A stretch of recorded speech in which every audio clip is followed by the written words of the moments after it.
Bonjour à tous et bienvenue pour une nouvelle émission politique sur NRTV. Notre démocratie se porte bien, du moins si l'on en croit le nombre d'actions civiques qui animent nos villes et villages depuis un certain temps. Initiative pour la création de bistrots à Coppet, référendum contre les nouveaux lampadaires amis et dernièrement 2 référendums spontanés votés par les conseils communaux de Nyon et Rolle pour donner la voix au peuple concernant l'EVAM et le projet Schenk. En fait-on trop? N'avons-nous plus confiance en les élus pour qui nous avons voté? La démocratie directe a-t-elle des effets pervers? Ce sont les questions que nous allons poser à nos 4 invités pour l'émission de ce jour. Olivier Meuly, bonjour, vous êtes historien, bienvenue. Alain Valéry Poitry, bonjour, vous êtes conseiller communal à Prangin, ancien syndic de Nyon, faut-il le répéter. Chantal Turin, madame le préfet, district de Nyon, bonjour, merci d'avoir accepté notre invitation. Et puis Gilles Davoine, vous êtes municipal à Gland. Alors, en fait-on trop de référendums, trop d'initiatives communales? On va en parler tout de suite. Je vous propose juste de regarder une séquence en images qui récapitule de manière non exhaustive quelques-uns des dossiers de notre district. Nous sommes les champions du référendum communal, déclarait à 24 heures le préfet Jean-Pierre Deria en 2015. Et pour cause, le peuple n'a pas chômé. En 2011, à Gland, un référendum souhaitant libérer l'accès aux rives du lac était accepté par la population.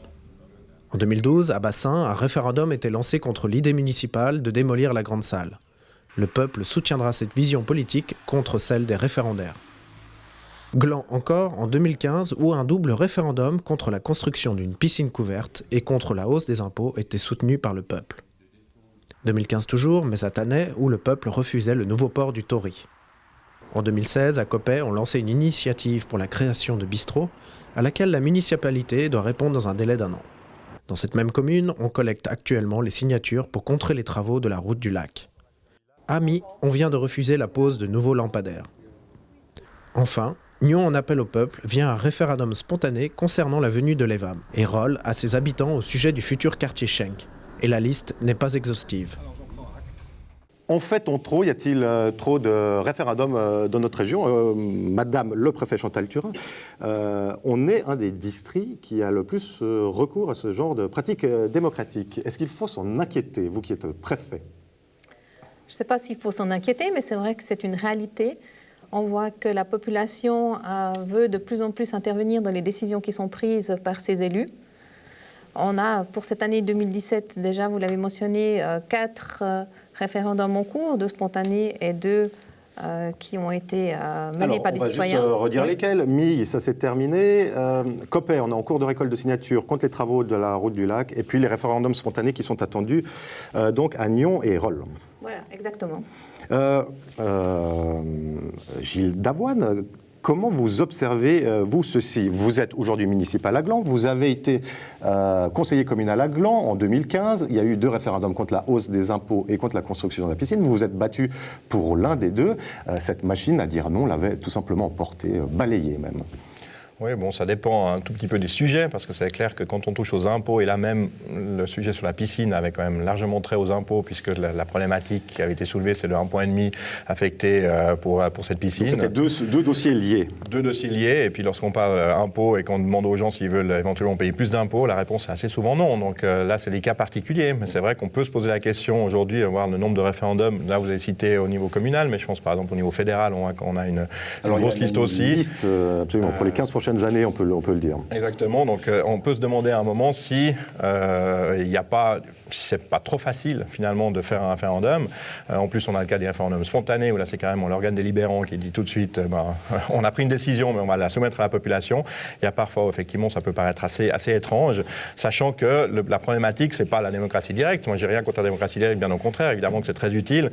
C'est un contrepoids très intéressant et qu'il faut conserver. On a un très bon système, mais lorsqu'il y a un moment où ça devient trop facile, qu'on a tout le temps des référendums, ça complique pas ça. On parlera justement de ces conditions pour aboutir à des votations populaires comme ça. Olivier Meuly, quel est votre regard sur la chose? Alors, vous ne connaissez pas nécessairement le district de Nyon par cœur.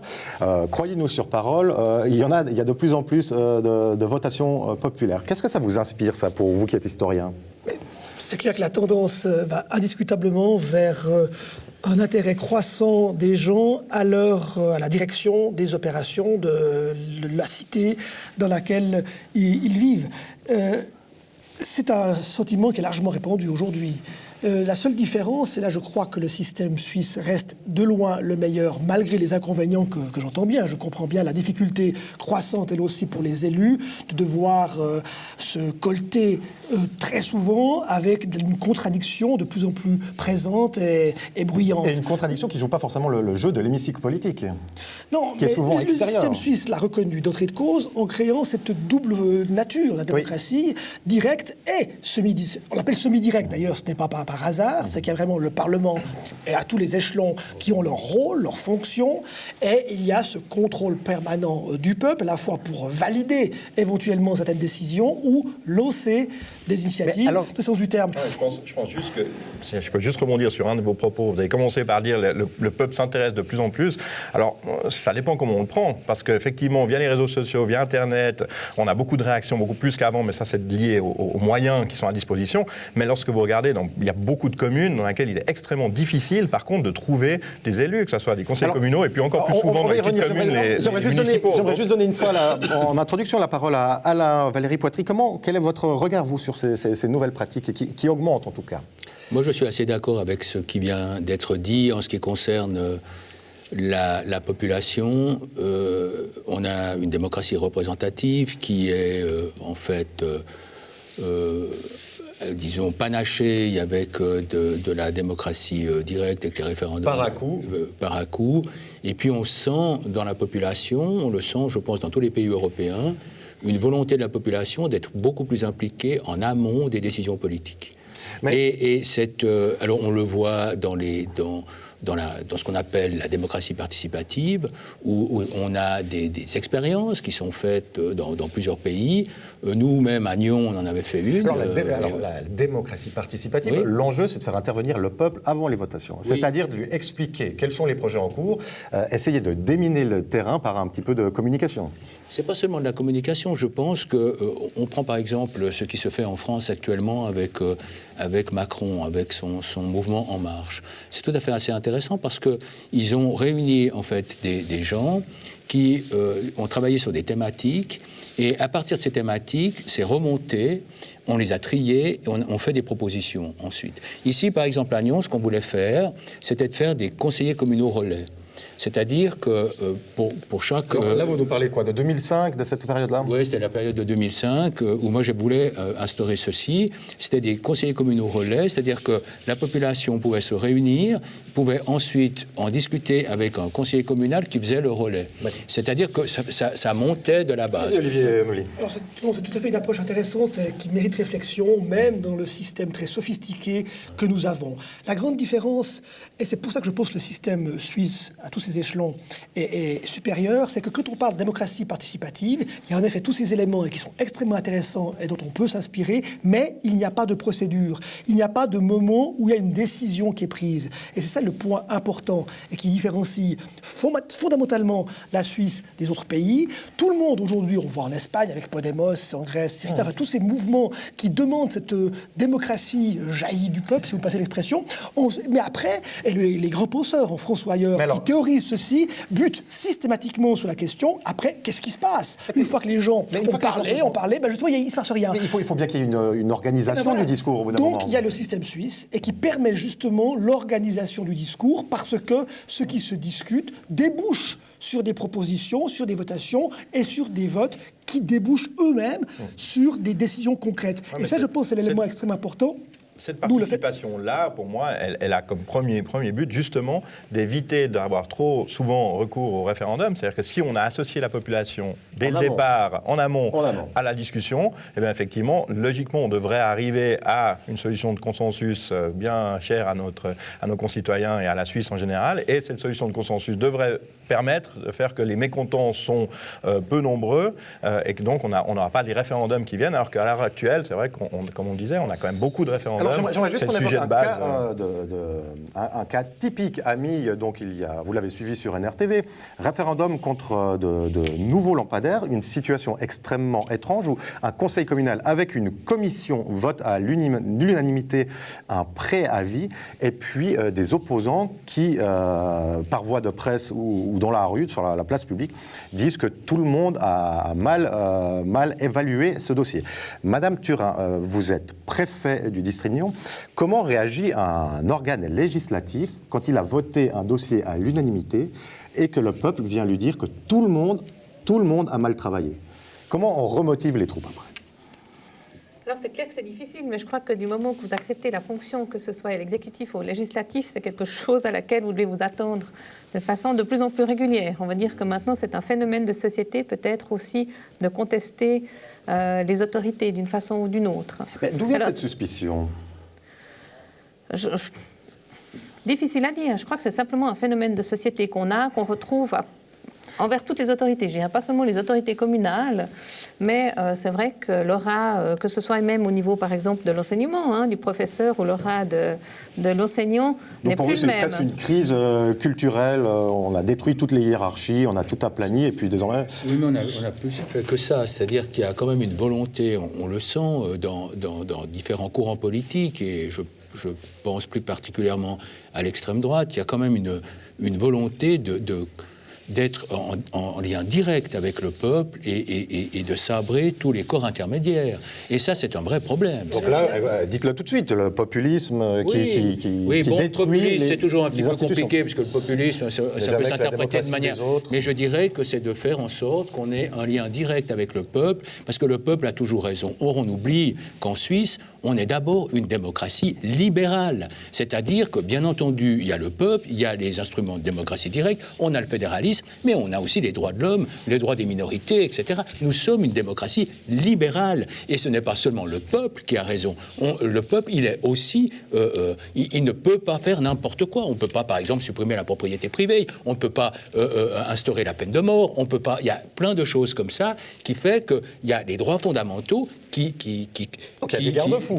Oui, c'est des vrais garde-fous par rapport à cette démocratie populaire où l'on veut avoir un lien direct. Alors on le voyait ça dans les années 30 et je pense que M. Meuvely peut nous en parler, c'est-à-dire qu'avec les régimes fascistes, les régimes de l'Allemagne, on avait véritablement cet appel au peuple et cet appel au chef et la destruction de tous les corps intermédiaires. Donc en somme, quand une société est tendue, le peuple va aller rechercher un chef qui va lui supprimer ses droits. C'est un petit peu l'histoire, justement, de l'histoire cyclique qui recommence souvent. On oublie trop souvent l'histoire. Olivier Meulin. Je pense qu'il faut être assez prudent avec le renvoi aux années 30, parce qu'il y a différents canaux possibles, idéologiques, qui arrivent au même résultat. En revanche, ce qui est sûr, c'est que, comme disait Mme Thurin, ce rejet de l'autorité en général, et puis cette défiance à l'égard de ceux qui sont censés incarner l'autorité, ça fait 50 ans qu'il y a des problèmes qui ne cessent de croître. C'est les années 70 qui ont amorcé ce rejet, en quelque sorte. Et alors, je pense que la crise des années 2008... de 68. Entre autres,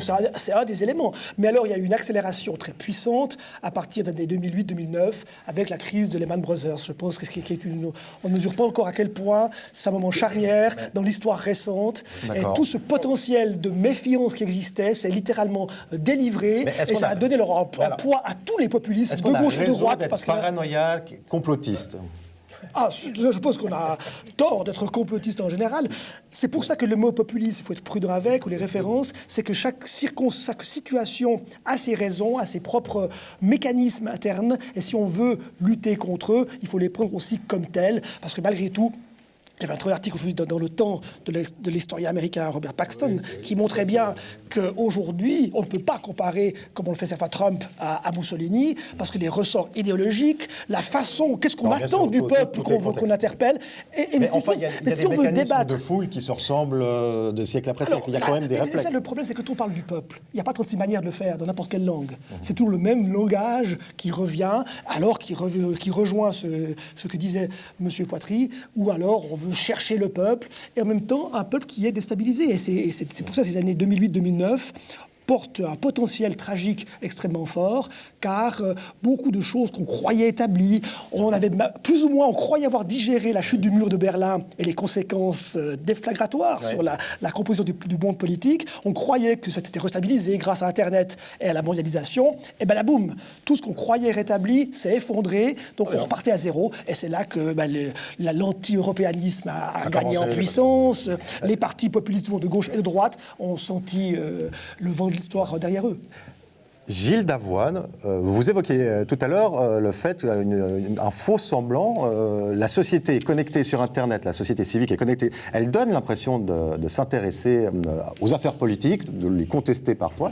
Est-ce qu'elle s'engage réellement? Est-ce que être derrière un ordinateur, c'est un réel engagement? Est-ce que collecter des signatures pour faire des pétitions numériques, est-ce que ça a un sens dans la vie de la cité?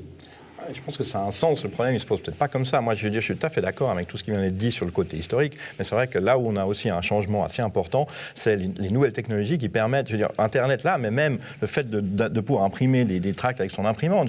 On a certains d'entre nous, en tout cas, ils me semblent tous, vécu une époque surtout où finalement, dès qu'on devait imprimer un tract, quoi que ce soit, finalement, on devait aller chez l'imprimeur, c'était déjà une démarche, alors que maintenant, on peut faire des photocopies, imprimer, etc. Il y avait des barrières qui nécessitaient une organisation. Au niveau technologique, déjà, effectivement, il y a une organisation, il y a moins besoin. Et puis maintenant, on est sur les réseaux sociaux avec effectivement tout le monde qui donne son avis, et puis on part dans des choses tout de suite assez émotionnelles, c'est problématique, parce qu'effectivement, nous, en tant qu'élus, souvent, on voit ça, on essaie de ne pas réagir, parce qu'il y a vraiment souvent une méconnaissance des faits aussi, parce qu'on réagit dans l'émotionnel, on réagit sur des bases comme ça, des choses qui partent en épingle, qui sont montées comme ça, mais qui n'ont parfois pas de réalité sur le fond même. Et donc, c'est très, très compliqué à gérer. Et c'est la crainte, pour moi, c'est effectivement que pour revenir à votre question, lorsqu'on repart sur des signatures par Internet, pourquoi pas? C'est pas le problème, mais ça devient beaucoup plus facile, du coup, d'obtenir ces signatures. Et là, on vient à un problème. Si moi, je peux faire un peu d'histoire aussi, en 1874, on a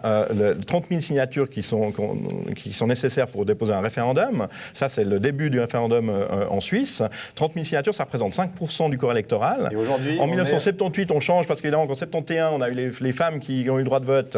Donc, du coup, on a doublé le nombre de votants, on passe à 50 000. Et aujourd'hui, on est toujours à 50 000. Ça représente un petit peu moins d'1%. Ça représente un peu moins d'1% du corps électoral. Et on voit la différence. On a rendu ça de plus en plus facile. Si en plus, on rend ça encore plus facile via Internet, pourquoi pas qu'on fasse les choses via Internet, mais si on le rend encore plus facile via Internet, il faudrait augmenter les exigences de récolte des signatures dans un délai plus court. Or, Madame le préfet, si j'y arrive, Madame le préfet, je ne me trompe pas, les délais de récolte de l'initiative populaire sont toujours rallongés. Alors, pour l'instant, oui. Après, de nouveau, le sujet d'une récolte sur Internet pose des problèmes légaux. Simplement parce que maintenant, pour une récolte de signatures, il faut qu'il y ait une signature, il faut qu'il y ait aussi le nom, prénom, etc., que ce soit un manuscrit. Vous ne pouvez pas, vous, mettre pour toute la famille, simplement inscrire, vous, les différentes personnes, etc. Donc, ça nécessiterait beaucoup de choses. Ça, c'est pour l'instant. Et puis, Internet facilite quand même, parce que les sites comme wecollect.ch se proposent déjà d'avoir simplement une base de données très importante qui leur permet de récolter, même si ce n'est pas directement sur Internet, mais via Internet, ils ont les personnes, et puis après, finalement, ils ont cette base de données, et ça leur permet d'aller chercher les signatures, pour l'instant, qui doivent encore effectivement avoir la signature, le formulaire, comme vous le dites à juste titre, de manière beaucoup plus aisée. J'ai encore une question. Est-ce que le vieillissement de la population, qui va donc amener à plus de temps libre les retraités par la force des choses, est-ce que ces retraités qui sont un peu les seuls à avoir le temps de s'occuper des choses publiques n'ont pas envie de passer leur temps à contester, à remplir des pétitions et faire des référendums? Est-ce que... Je ne vois pas les raisons, parce que, encore une fois, les personnes âgées sont les personnes qui votent le plus. Oui, absolument. Donc on le sait. Donc à partir de là, le moment où ils seront encore plus à la retraite, ils s'intéresseront peut-être encore plus à la politique. Ils feront... encore une fois, si on met en place... Il n'y a pas un peu de pragmatisme là. Non, mais si on met en place... parce que ça se fait, c'est dans l'air du temps. Cette démocratie quand même qu'on appelle participative, parce que je crois que c'est quand même dans l'air du temps, on a besoin en amont d'avoir des gens qui s'organisent, etc. Moi, j'aimerais juste revenir sur un point qui me paraît important. Tous ces problèmes de signature, etc. Ça vient au départ, il ne faut pas oublier qu'au départ, ça vient de la peur du peuple. C'est-à-dire que la démocratie représentative, elle s'est faite sur la peur du peuple. Alors, le peuple... La BCIS, qui était en France au niveau de la Révolution... Donc là, vous répondez à la question, le peuple est-il le seul capable de raison ou le seul capable de déraison? Oui, en tout cas, pour les gens, pour ceux qui ont fait la Révolution française, le peuple, c'était dangereux. C'était pas quelque chose... Pire encore. Hein? Que les Américains, pire encore, parce que alors, eux, ils ont fait des contre-pouvoirs partout, etc. Nous, on en a fait pas mal aussi, hein, puisqu'on a quand même le fédéralisme, on a la séparation des pouvoirs, on a donc on en a pas mal. Mais la peur du peuple, c'est quand même quelque chose qui est depuis l'avènement de la démocratie. Donc, alors, Valérie Poitry, si je comprends bien, tous les partis clament partout dans leur slogan « Le peuple a raison, le peuple a raison ». Ce sont des slogans, il faut faire attention. L'histoire nous enseigne que c'est pas vrai, il faut l'encadrer, le peuple. Disons, le problème, c'est qu'avant, on avait un système représentatif qui satisfaisait, en fait, la démocratie telle qu'elle était pour remplir les obligations qu'elle avait à remplir dans le cadre d'un système économique. Maintenant, on est dans une situation qui est très différente et nous avons... Il y a une multiplication des droits qui s'est faite dans ces 50 dernières années. Et les gens ont le sentiment de vouloir de plus en plus participer. Alors, que ce ne soit pas au niveau politique, mais que ce soit au niveau d'associations. Il y a énormément de gens qui sont dans des associations. Il y a une vie civique. En dehors de la politique. Et souvent en dehors de la politique, parce que les gens ne font plus confiance aux partis politiques, parce qu'ils sont... Mais disons qu'il y a quand même une volonté de pouvoir s'investir. Et moi, je crois que cette volonté-là, il faut la canaliser. Il faut essayer de trouver d'autres moyens pour que la population puisse s'exprimer et qu'on puisse en fait marier cette démocratie représentative et voilà. Alors Valérie Poitry, j'aimerais juste, le temps passe, il faudrait que je vous pose une dernière question. Alors, je vais lui poser la prochaine question. C'est votre tour tout de suite. Alors, on va le faire comme ça. Monsieur Meuvely, à Nyon et à Rolle, deux dossiers importants. Un pour la venue de l'EVAM à Nyon, un centre pour requérants durables. À Rolle, la construction d'un nouveau quartier d'habitation, usine de production pour l'entreprise viticole Schenk. Dans les deux cas, le conseil communal a voté, après avoir accepté le préavis, a décidé de voter un référendum spontané, de donner la voix au peuple. Est-ce que là, on n'est pas dans une sorte de contradiction? Les élus ont été portés par le peuple pour assumer des décisions. Non, pas dans le système suisse. En 1845, quand le système que l'on connaît a été établi dans le canton de Vaud, donc avant au niveau fédéral, en 1845, c'est un système très large, l'initiative, référendum, initiative législative aussi, qui était à l'époque possible. Enfin, elle n'a jamais été utilisée, mais enfin, c'était permis. Et le système, entre guillemets, plébiscitaire, où le Parlement décide de lui-même de soumettre un sujet au peuple. Et c'est pour ça que, sur le plan historique, je n'ai pas tout à fait le même regard que M. Poitry. Certes, le peuple n'a sans doute pas toujours raison. En revanche, il est dur de définir comment dire, là il a tort. C'est pour ça que le peuple doit s'exprimer et qu'il faut prendre en compte ce qu'il dit. Et quand on voit sur le plan historique, sur la longue durée, on constate que malgré tout, ces votations ont toujours eu un effet stabilisateur et que les extrêmes ont toujours été renvoyés à leurs études.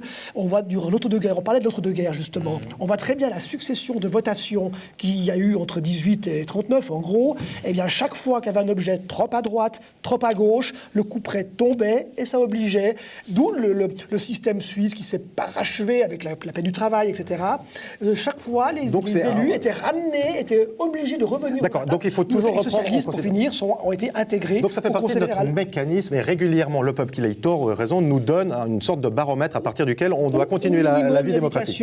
Qu'on doit prendre en considération sous une forme ou sous une autre. J'aimerais poser encore une question à Gilles Davoine. Ça fait partie du mécanisme, ça on est tout à fait d'accord. Et le référendum spontané, là, il fait partie de notre conception de la politique en Suisse. C'est très bien. On a même d'ailleurs un référendum obligatoire lorsque, par exemple, on modifie la Constitution fédérale. C'est forcément, on doit demander son avis au peuple. Mais là, dans le cas présent, après, il faut encore voir comment les élus l'utilisent, parce que lorsqu'une décision est prise à une large majorité, de demander ensuite directement le référendum spontané, pour moi, ça reste quand même quelque chose d'étrange. On assume assez peu sa décision.